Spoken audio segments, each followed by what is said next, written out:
encontramos en el URIS 2 de Paseos del Lago 2. Nos encontramos con la licenciada Edith Gil, a la cual vamos a realizar la entrevista. Se encuentran mis compañeros conmigo, que es Adrián y Pamela. Hola licenciada, mucho gusto. ¿Nos podría explicar en qué consisten las siglas URIS? Sí, mira, URIS es Unidad de Rehabilitación e Integración Social. Nosotros nos enfocamos a personas con discapacidad, diferentes tipos de discapacidades, ya sea visual, auditiva, motriz o intelectual. Ok, de acuerdo. ¿Cuánto tiempo lleva usted laborando aquí? Aquí llevo 2 años. Ok, de acuerdo. Bien, pues comenzaremos a hacerle una serie de preguntas, las cuales van encaminadas a la terapia clínica. ¿De acuerdo? La primera pregunta es, ¿por qué decidió estudiar psicología? Bueno, no siempre quise estudiar psicología. Yo iba más enfocada a la pedagogía. Pero mientras yo estudiaba pedagogía, tomamos una materia que era psicología y nos empezaron a enseñar todos los trastornos que una persona vive y cómo se refleja a través de su vida. Y entonces a mí me interesó la complejidad y la profundidad de la mente humana. No pude estudiar neurociencias porque en ese momento pues no había como tal especialidad, entonces pues me busqué psicología. Ok, de acuerdo. Bueno, la segunda pregunta sería, ¿qué es lo que le gusta de la psicología? Me gustan muchas cosas. Primero, la calidad humana que tú como psicólogo debes de tener, lo que la psicología te permite comprender de las personas, del entorno, de la sociedad en sí, porque la psicología tiene muchísimas ramas. Es una carrera de las más nobles, pero también de las más complicadas por la responsabilidad que conlleva. Y finalmente, pues lo que más me gusta es que a través de la palabra nosotros podemos curar a las personas. La tercera pregunta es, ¿cuánto tiempo lleva ejerciendo la psicología clínica? Yo egresé en el 2012, entonces son 6 años. Ok, muy bien. ¿En qué universidad cursó su licenciatura y qué fue lo que más le gustó de cursar ahí? Bueno, yo estudié en la UAM de Zumpango, soy egresada de ahí. Y sí, lo que más me gustó en primera fue una carrera que estudiamos en el primer semestre, que se llamaba epistemología, muy complicada, pero me ayudó a esclarecer lo que es en realidad la verdad, porque te abre muchos panoramas. Creo que antes de estudiar la carrera vienes con ciertos paradigmas ahí muy rígidos, pero esa carrera te abre y te dice, no, aquí las cosas a veces ni siquiera existen, ¿no? Y esa parte de entender es muy complejo.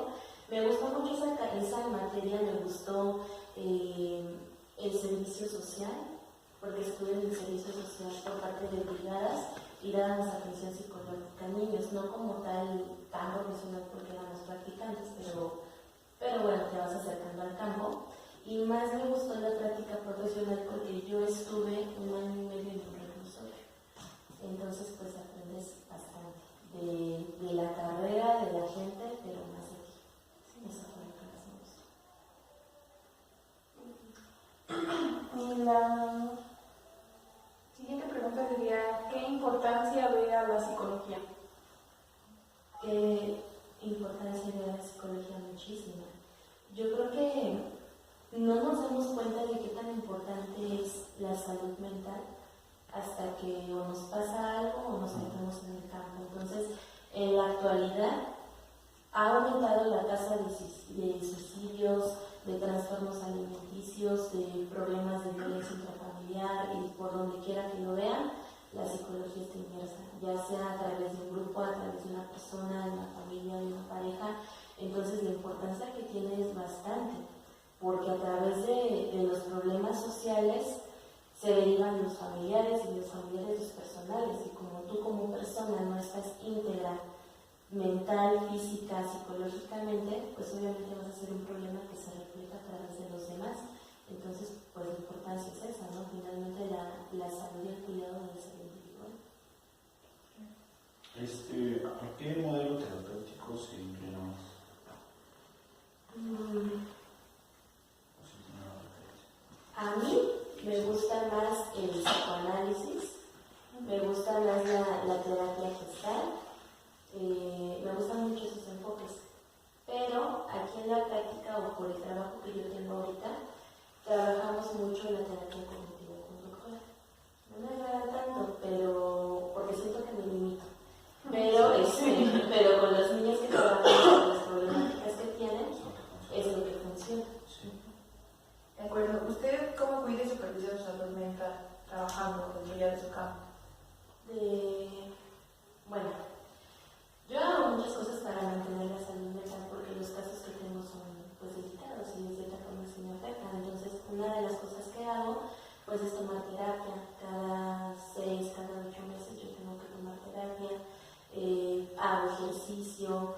no practico como tal la meditación, pero sí, por ejemplo, entreno box o kickbox, que me ayuda como que a sacar todas esas tensiones, pinto y de vez en cuando pues sí me escapo a divertirme. No sé si podemos quiero pensar. Y bueno, ¿ha estado en un tratamiento psicológico? Sí, varias veces. La primera vez que yo inicié el tratamiento psicológico fue antes de entrar al penal, precisamente porque pues me tenía que armar, ¿no? Y de ahí pues he estado intermitentemente en varias terapias. No duran mucho mis terapias, son como de un mes, porque son como para mantenerme, pero sí he estado en tratamiento, es casi obligatorio que estemos ahí. ¿Todas sus terapias las atiende con el mismo terapeuta o llega a variar dependiendo de como que lo que usted se sienta? Por ejemplo, la primera vez que tomé terapia fue en la escuela, en la carrera de Giselle. Y ya después me estuve atendiendo con una psicóloga, pero la psicóloga se fue. Entonces, las otras terapias han sido con el mismo psicólogo. Es más con el mismo psicólogo. ¿Y qué servicios ofrece y por cuál se acerca más? Bueno, ahorita en el campo en el que estoy aquí en la URIS, yo soy encargada de terapia de lenguaje y terapia psicológica. Entonces, dentro de la terapia psicológica, brindamos lo que es la terapia individual, pareja, familia. Hay un programa que se llama Red de Padres, que es para los papás que tienen hijos con discapacidad. Damos pláticas a escuelas sobre orientación y prevención del suicidio, abuso sexual, etc. Damos también apoyo pedagógico y terapia de lenguaje en grupo. Entonces, lo que más tiene demanda pues es la terapia individual, las pláticas a escuelas y la red de padres. Eso es un plan que sí nos ha funcionado bastante.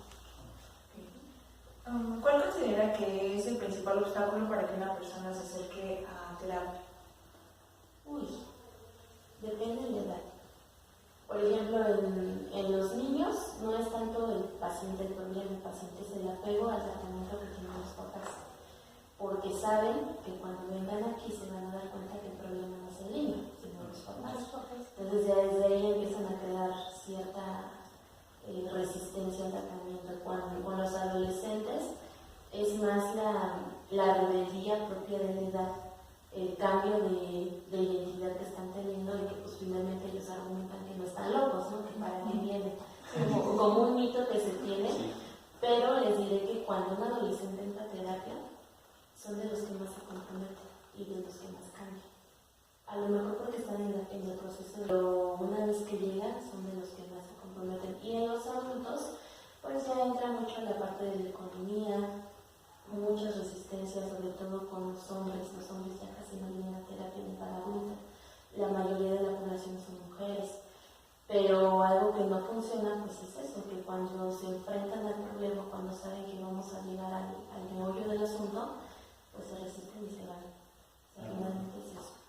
También animaría. Sí, ¿verdad?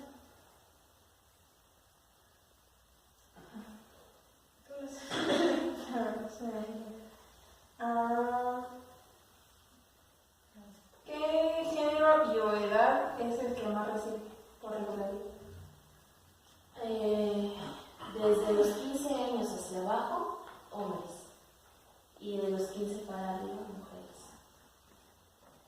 ¿Usted cree que se deba a algo como que esta parte de la ciudad? Sí, mucho tiene que ver la cultura. Por ejemplo, nosotros nos hemos dado cuenta aquí, porque atendemos casos desde 45 días de nacidos, que fisiológicamente, y no es por nada, fisiológicamente el hombre nace con menos fuerza física. Tienden más a enfermarse, tienden más a tener problemas en el desarrollo siendo hombres que las mujeres resisten un poquito más. Pero cuando se enfrentan a la adolescencia se enfrentan a mucha imposición de roles. Por ejemplo, a la mujer se le permite llorar, hacer drama, ser celosa porque es mujer, ¿no? Y tiene permitido ser neurótica porque es mujer. Y el hombre no, o sea, el hombre tiene que ser fuerte, y si lloras, pues ya no eres parte del grupo, si te quejas, pues tampoco. Entonces van como que aprendiendo que el venir al psicólogo es porque tienen un problema. Entonces quienes tienen permiso de tener problemas, pues son las mujeres, no los hombres, aunque sí lo necesiten. Y aparte porque socialmente empiezan a tener cargas emocionales de, por ejemplo, violencia en las parejas, problemas con los papás, y quienes más lo manifiestan pues son las mujeres. Entonces cuando se ve el cambio drástico de esa situación. Ok, de acuerdo. Bueno, y ahorita ya nos habló de la resistencia de los pacientes. ¿Cómo es que la maneja? ¿Cómo maneja cuando un paciente pone esa resistencia? Es muy complicado, porque es como un reto para ti. Tú como terapeuta trabajas con la palabra del paciente, si el paciente no te habla, pues cómo trabajas. Pero a veces la terapia se da incluso desde que el paciente te ve la entrada, no cuando llega aquí al consultorio. Tú sabes que es un paciente resistente por cómo llega. O sea, llega normalmente lo trae la normal, y les digo porque son adolescentes los que más se resisten.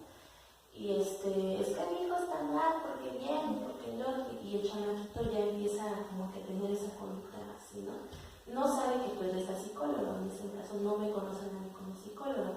Entonces trato de observar, la observación es muy importante. Observas qué le gusta, qué no le gusta, y te lo encuentras en el pasillo y desde ahí empiezas ya a crear esa empatía. Hace frío, ¿verdad? Y el otro, que no sé qué tal. Cuando ya entran y ven que tú eres la psicóloga, ya no está tan rígida esa comunicación.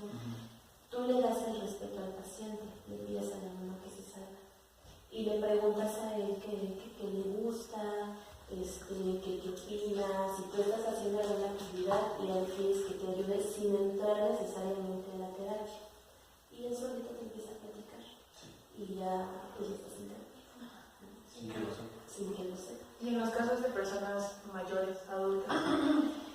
En el caso de personas, fíjate que la resistencia se da en hombres, por lo que les comentaba antes. Entonces, con los hombres, pues a veces tienes que hablar su lenguaje familiar, que significa, no sé, mi esposa me dijo que viniera, pero yo me siento bien.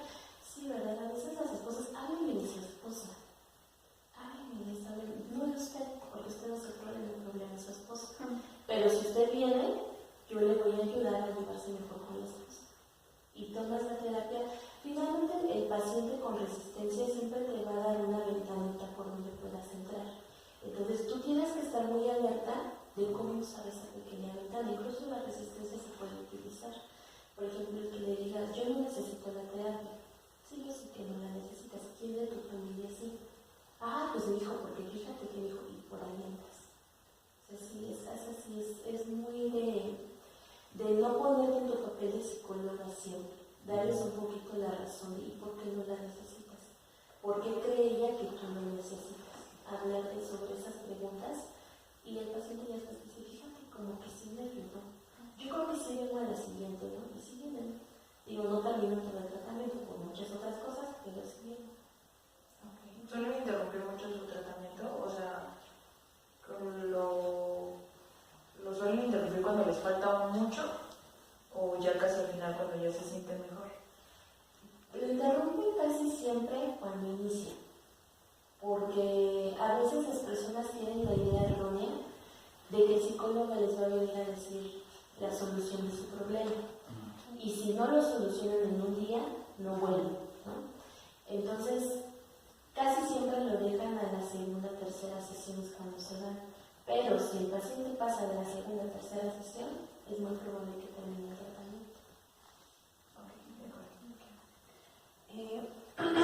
Otra pregunta sería, ¿cómo consigue obtener la información que necesita de un paciente para hacer el diagnóstico o la evaluación? Bueno, te hablo por ejemplo del área de aquí, porque depende del campo laboral, es la forma en la que tú tienes información.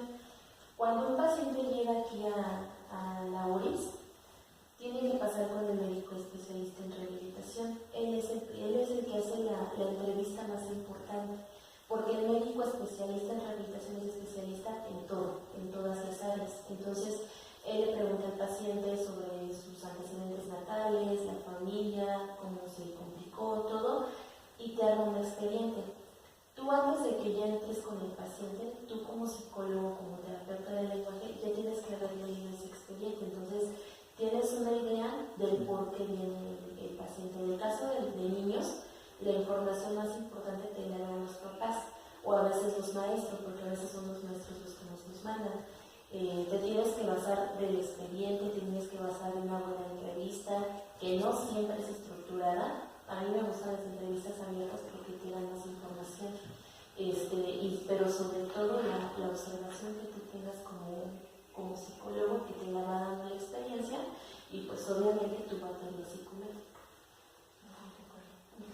La siguiente sería, ¿cómo logra no desarrollar cierto sentimiento de afecto sobre las personas con las que trabaja? Yo digo que no lo logro. Si yo soy sincera, no lo logro. Es muy difícil no encariñarte con la gente. Te encariñas, pero lo controlas. No le haces saber al paciente que es importante para ti que venga o es importante para ti que esté bien. O sea, le muestras el afecto de diferentes maneras. Por ejemplo, tengo muchos niños que tienen retrasos o que tienen dificultades y son muy vulnerables. Entonces tú te lo tienes que ganar. Si el paciente te quiere, trabaja. Pero no tienes que romper ese trato profesional con ellos. Si, por ejemplo, los pacientes saben que si no vienen a su cita la pierden, aunque tú lo quieras mucho, te tienes que mantener en ese punto. Y finalmente el afecto te ayuda a empatizar con el paciente y es bien difícil controlarlo, sobre todo cuando son niños. Pero sí lo tienes que controlar porque tú sabes que en algún momento, si tú no respetas esa línea, el éxito del tratamiento pues está comprometido. Entonces no es tanto que no te encariñes, o sea, sí te encariñas, pero tú solita tienes que aprender a limitarte, y lo que te ayuda a controlarlo pues es que tengas tu reglamento y que el paciente respete ese reglamento, porque a veces si tú demuestras que quieres a los pacientes o que te importan, los papás sí se encajan mucho.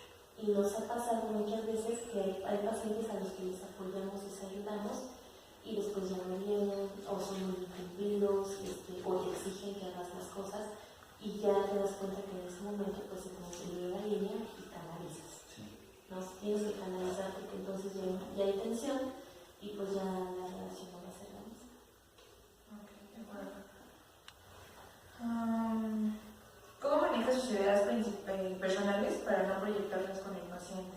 Como sus prejuicios o, por ejemplo, se me ocurre que esta parte de decir qué está bien o qué está mal, o sea, tal vez para usted y que ve que tal vez los papás dentro de sus pacientes le están aplicando, o sea, cómo permite que no influya el hecho de que tal vez, pues como personas nos nacen decir, es que no lo tienes que hacer de esta manera, o sea, usted cómo lo controla o cómo es que va, sobrelleva todos estos casos.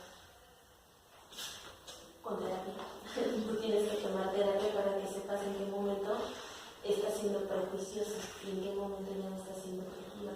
Pero aparte, pues siempre tenemos nosotros una calidad moral y te das cuenta cuando estás actuando bien, cuando estás actuando mal, pero es la forma también en la que se lo comunicas al paciente.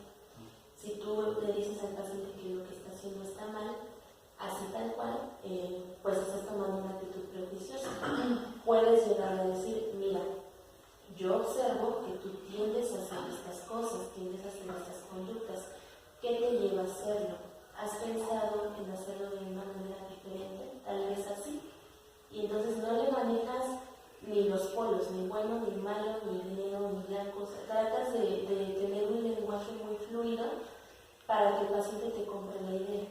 O sea, nosotros no manejamos el que esté bien y el que esté mal. Finalmente, el paciente no viene para que tú le digas que está bien mal. O sea, ayúdale con sus propias herramientas a que haga eso.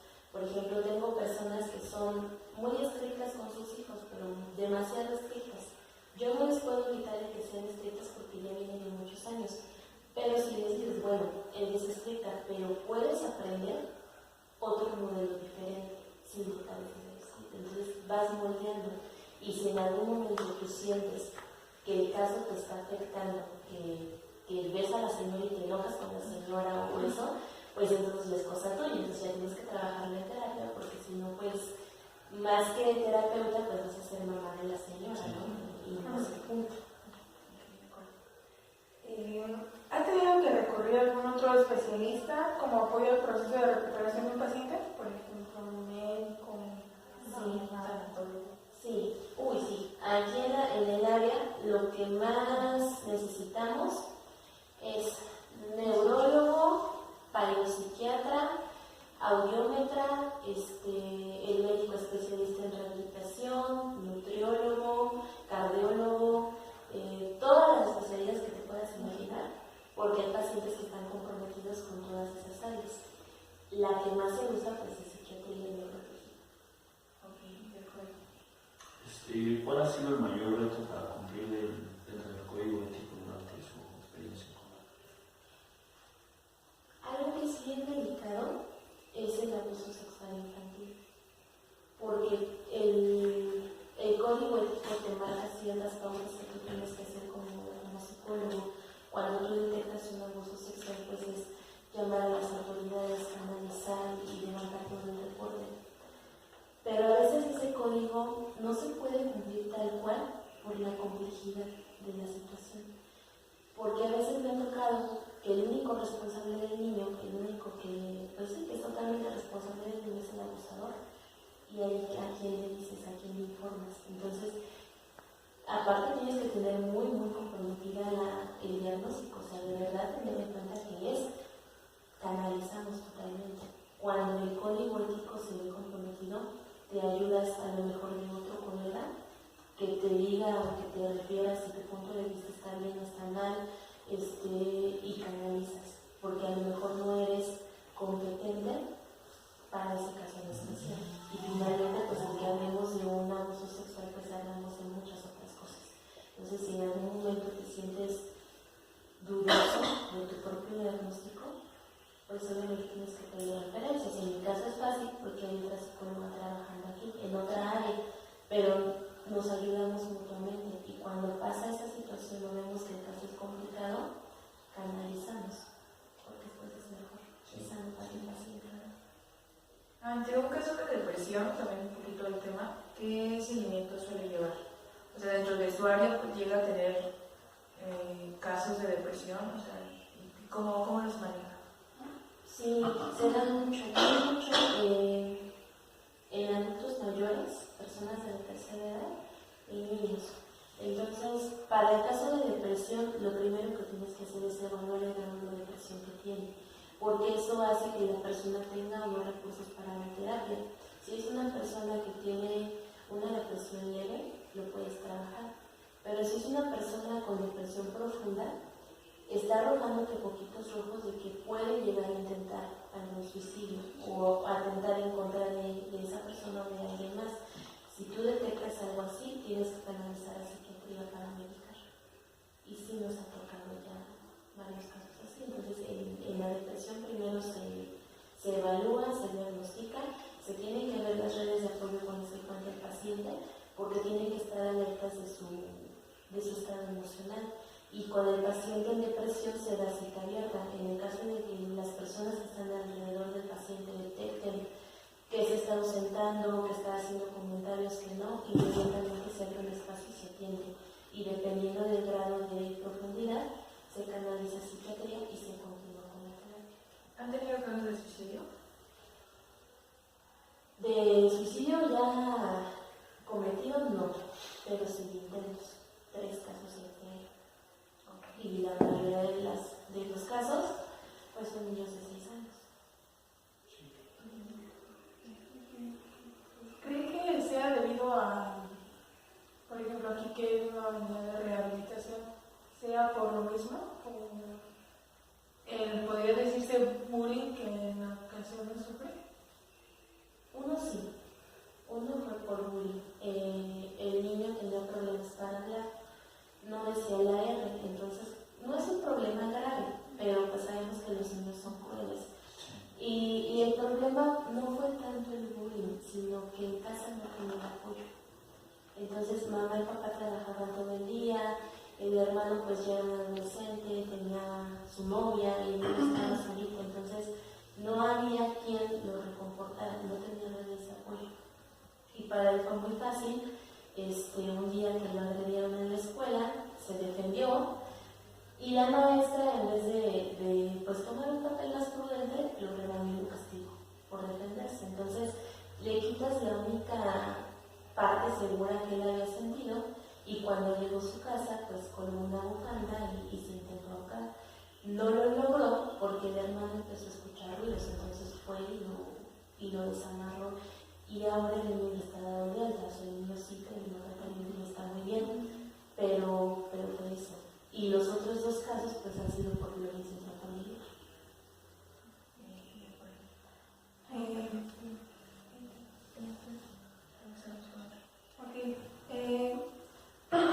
¿Puede compartirnos un caso exitoso que fue en lo personal difícil para usted? Sí, varios. Pero yo creo que más, el que me dio más gusto fue el de ese niño. Tuvimos una experiencia, y no es para hablar mal de ningún compañero. Este niño que te digo que se colgó, pues ya los papás obviamente no sabían qué estaba pasando porque nunca estaban, no porque fueran padres negligentes, sino que el trabajo los consumía mucho. Ellos trabajaban hasta el 17, entonces llegaban cuando el niño estaba dormido, tanto en la mañana como en la noche. El hermano les habla, ellos vienen, pues ven efectivamente que está lastimado y al otro día lo llevan con una psicóloga, igual de aquí del sistema, en otra unidad. Y la psicóloga toma un papel de mamá, un papel prejuicioso, y empieza a regañar al niño. Lo que me comenta el niño es que le dijo que cómo era posible, que si no pensaba, que si tiene un problema, que si no se puede pensar en lo que sienten los demás. Entonces, pues el niño le dio más para abajo, ¿no? Lo volvió a intentar. Entonces, afortunadamente, alguien le dijo a la señora que aquí había psicología. En ese caso de intentos de suicidio, depresión, trastornos psiquiátricos, ingresan luego conmigo. No hay lista de espera. O sea, aunque no hagan expediente, ellos tienen que tener su terapia precisamente para evaluar el grado de profundidad. Sabemos que cuando tenemos contacto con algún caso, por ética, no puedes pasarlo por alto. Ya te corresponde y es tu responsabilidad. Entonces pasa el niño y me empieza a contar toda esta situación y el niño, muy lindo, se le aplican las pruebas y no tiene una depresión como tal tan profunda porque se deben recursos de afrontamiento. Aparte el niño tenía una inteligencia superior a la norma, pero tenía mucha vulnerabilidad, era un niño muy sensible. Se empieza a trabajar con él, se manda a psiquiatría para recetarle ansiolíticos y empieza a trabajar durante las terapias. Tardó 6 meses en terapia y él solito empezó a tener más amigos, empezó a subir sus calificaciones. La mamá trabajó medio tiempo porque tenía que estar al pendiente de él y pues eso obviamente le ayudó muchísimo. Tenía más comunicación con su mamá. Incluso él decía, y alguna vez la maestra me lo comentó, que él le daba consejos a los niños cuando los veían tristes. Es que mi psicóloga dice esto, y que a mí me ha servido aquello. Entonces eso también le ayudaba mucho a su autoestima. El niño ya forma parte del cuadro de honor de la escuela, creo que lo escogieron para la escolta, declamó una poesía, y pues ahí es cuando te das cuenta que el niño ya está bien. Que esa nube gris ya no queda nada y se fue adelante. Para finalizar, ¿podría darnos un mensaje a todos los que nos vamos iniciando en la carrera y que nos queremos inclinar un poco por la clínica? Pues bienvenidos. Felicidades por esa decisión. No es fácil ser psicólogo, es muy complicado porque socialmente tú ya tienes a muchas críticas también. Pero es una labor muy buena, es muy lindo, es muy noble. Si tú te enamoras de tu carrera, hay infinidad de cosas que puedes hacer. Como psicólogo y más psicólogo clínico tienen una responsabilidad muy grande. La salud mental es muy frágil, sobre todo en estos tiempos, en la actualidad es muy, muy frágil, pero es muy hermoso llegar a conocer a una persona a través de lo que ha sentido, tocar cosas que otros no han tenido y trabajar con diferentes personalidades, con diferentes temperamentos, como persona te nutre. Sí es mucha responsabilidad, si tienen que trabajar mucho, sobre todo en sus miedos, preguntarse ustedes mismos qué los llevó a estudiar psicología, porque también hay un trasfondo, ¿no? Y qué quieren lograr, qué tipo de psicólogo quieren ser, y si están dispuestos a enfrentarse a todo lo que la clínica conlleva, pues nunca dejen de estudiar, síganse especializando. Es bien importante que como psicólogo clínico tengas siempre alguien que te apoye, algún colega, algún compañero con el que tú puedas contar, porque a veces tu juicio se llega a anular, a veces llegas a pensar que lo sabes todo y no es cierto, te puedes equivocar, y sobre todo tengan esa capacidad de asombro que les proporciona el propio paciente. A veces el paciente sabe muchas cosas y si tú como psicólogo te pones en un papel de especialista, te pierdes en muchísimas cosas. Entonces, pues bienvenidos, felicidades. Y pues nada, seguir con esta noble labor. Es muy noble, pero es muy arriesgada. Entonces, pues, piensen. Muy bien, nos despedimos. Acabamos de salir de entrevistar a la licenciada Edith Hill. Nos encontramos en el URIS 2 de Paseo de Lagos 2. Eso sería todo. Muchas gracias.